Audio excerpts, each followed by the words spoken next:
बहुत समय पहले की बात है। भारत में एक छोटा सा गांव धनगंज था। धनगंज में सुबह की शुरुआत चिड़ियों की चहचहाहट से होती थी।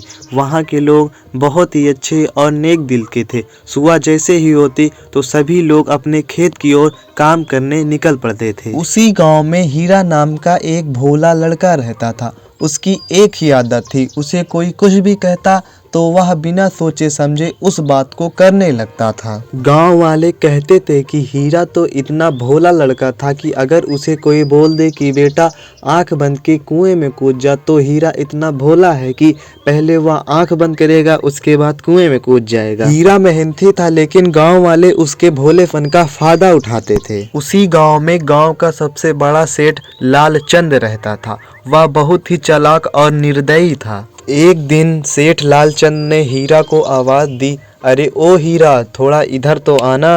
हीरा दौड़ा हुआ सेठ लालचंद के पास आकर खड़ा हो जाता है। सेठ बोलता है कि अगर हीरा बेटे तुम मेरे दुकान पे 1 महीना नौकरी करोगे तो मैं तुम्हें 1 सोने के अंगूठी दूंगा। हीरा सोचता है कि अगर सेठ जी ने कहा है तो वह जरूर देंगे। ये सब देखकर गांव के लोग मन ही मन हंसने लगे और सोचने लगे कि सेठ लालचंद इतना निर्दयी है, वो भला हीरा को 1 सोने के अंगूठी क्यों देगा, वो भी 1 महीने में कभी नहीं देगा। हीरा दिन रात मेहनत करता, कभी अपने सर से बोझ ढोकर दुकान के अंदर रखता और कभी दुकान साफ करता, कभी ग्राहकों को संभालता। लेकिन सेठ लालचंद हर एक रोज नई शर्त जोड़ देता। आज देर तक काम करना पड़ेगा, कल देर रात तक रुकना पड़ेगा। एक दिन सेठ लालचंद की दुकान पे एक बूढ़ा व्यक्ति आया जो बहुत ही भूखा था और बोला, बाबूजी मुझे कुछ खाने को दे दीजिए, मुझे बहुत जोरों से भूख लगी है। परंतु सेठ लालचंद ने उसकी एक भी नहीं सुनी और उसे अपने दुकान से भगा दिया। लेकिन हीरा ने चुपके से अपनी खाने की टिफिन बाबा को दी थी। बाबा से बोला, बाबा यहाँ नहीं, अपने घर जाकर इसे खा लेना। बाबा ने मुस्कुरा कर बोला, बेटा गांव वाले तुझे भोला कहते हैं, पर असल में तू उन सब से समझदार है। 1 महीने बीत गए और हीरा ने सेठ जी के पास जाकर बोला, सेठ जी लाओ मुझे मेरी सोने की अंगूठी दे दो।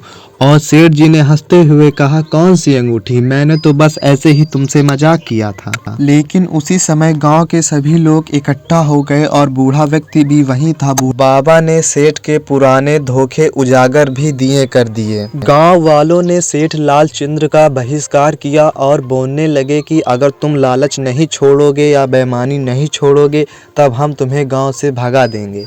उधर वही बाबा असल में एक बहुत बड़ा व्यापारी निकला जिसने हीरा को अपनी दुकान का मालिक बना दिया।